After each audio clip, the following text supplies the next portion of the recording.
Hey investors, thank you so much for joining me. My name is Michael from Deep Value Returns on Seeking Alpha.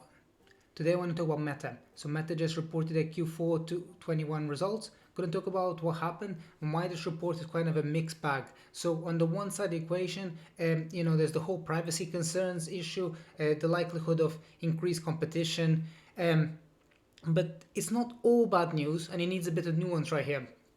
Ultimately, the stock is priced at approximately 16 times forward free cash flow, and that's really quite cheap. So I'm gonna just go through here, right? So if you've been invested in the Megacaps, it's been quite flattish. It's not been anything really that exciting happening. The stock is down approximately 8-9% over the last 3 months. It's not a big deal, right? So compared to the small and mid caps, it's actually held its ground really, really nicely. And when I talk to investors and I say that there's a bear market going on, everyone's like, well, like if you're just investing in ETFs and the mega caps, you have no idea what I'm talking about.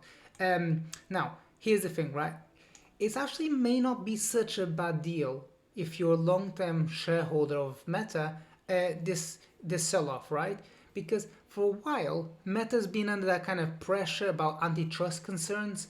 And if they are clearly decelerating, which they are, decelerating the revenue growth rates on the back of increased competition, on the lack of having enough pricing power for their adverts, that would really put back the regulatory angle, and that would actually maybe lead to some level of re-rating. It won't happen immediately, but I think that could be something that investors may not be thinking about right now, because obviously the stock is down substantially. The stock is down approximately 22% after hours.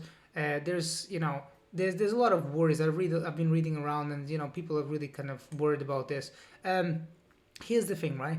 So at the high end, they're pointing to grow in Q1 2022 by approximately 11% year over year. Okay, clearly someone has come into the stock in the past year. You're looking at the Meta and you're seeing, wow, the company's growing at 50% year over year, and like people are kind of become accustomed to that. And when you give them just 11%, you're like, whoa, what's going on? This isn't what I kind of got involved here with. And I mean, a lot of people kind of saying, okay, now is the time to go on and put some cash on the sidelines. And I mean, this never makes a lot of sense to me. So if you wanted to put cash on the sidelines, you kind of would have put the cash on the sidelines last year when everyone's just like, cash is trash. Right now, I mean, like there's a lot of bad news already. If it's hit, what's the adage? The adage is like if it's in the headlines, it's in the share price. So everyone's kind of already very much familiar that there's a shaky market. So it's just a case of kind of you don't need to kind of buy the bottom. You just need to kind of have the conviction to average in and stay in.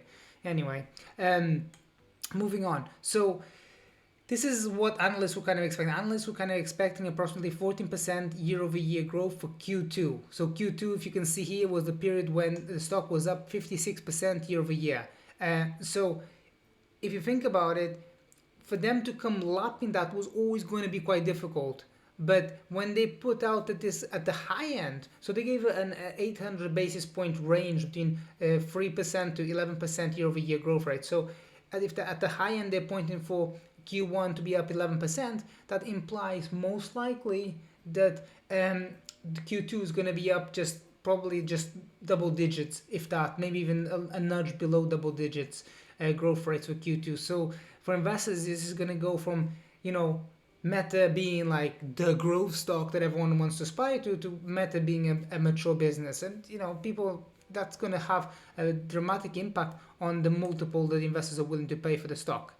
Okay, now what's actually happened in the quarter? So if you rewind the clock back, you go back and you see how Snap reported the results in Q3 21 when they said, okay, the iOS changes are causing a bit of a headache for us.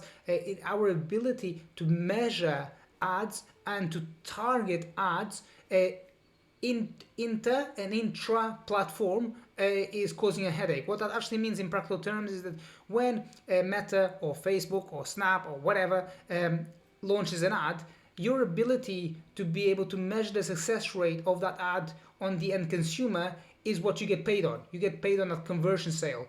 And if you can't measure that, that causes a problem, because then advertisers don't know what they're paying for, and that's gonna cause them to have a lower ROI or a lower perceived ROI, and you're not going to be able to charge people that much when you have a lower ROI. So this is going to have a knock-on effect, and this is going to kind of continue to unfold. Obviously, Meta is saying, we're going to be optimizing for this, we're going to give them all advertisers a solution, and this is going to be all okay. But in the near term, this is going to be a problem, and I suspect this is going to be a theme for many of the ad tech companies, because Alphabet reported yesterday, was it? Gosh, feels like a long time ago now. Alphabet reported yesterday with like sizzling numbers, 32% year-over-year growth rate, and everyone was like, oh my god, advertising, and now I suspect that on the back of this result, everyone's going to be like, oh my god, like the privacy changes are back, because that was the theme that carried over from Q3 earnings season last time around.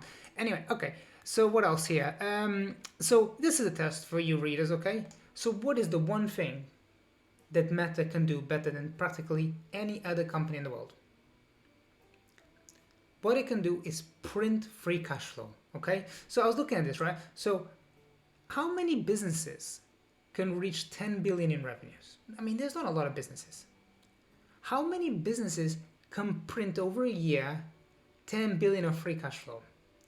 Not only can Meta print 10 billion of free cash flow, it actually saw its free cash flow increase by 67% year over year to 38.4 billion. Just over 38 billion of free cash flow in a single year. So here's some context, right? Microsoft is priced at 2.3 trillion. So nearly, including the sell-off, just over 3 times bigger than Meta. And its free cash flow over the trailing 12 months is 51 billion. Now think about that, right? So you got Microsoft reporting over the trailing 12 months 51 billion of free cash flow, and by my estimates, if Meta grows by 15% over the next year, which I don't think is difficult to grow its free cash flow line by 15%, if it grows by, because it just grew by 67%, right?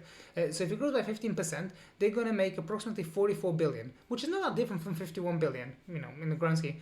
And Microsoft is priced at 2.3 trillion, right?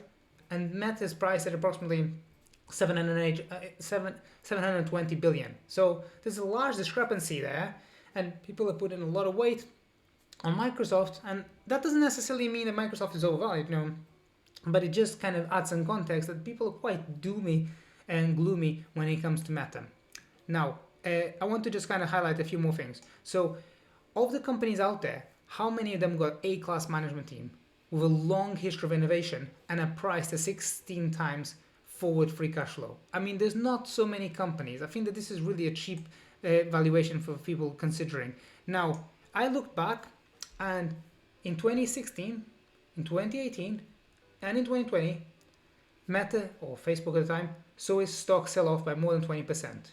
If you had bought on the day before the sell-off, so at the high at the time, and you just held on up until the low of when it opens today, you'll still be making returns. So looking back, if the person had just, every time that they took a 20% hit, they just sat on their hands and done nothing, they would have done quite well. Anyway, that's the most difficult thing when it comes to investing, really just learning to sit on your hands. But if you are looking for high quality, actionable investment ideas, don't forget to check out my marketplace. It's called Deep Value Returns. Come over to Seeking Alpha, look for me, Deep Value Returns. Okay, thank you so much for listening. See you next time. Bye-bye.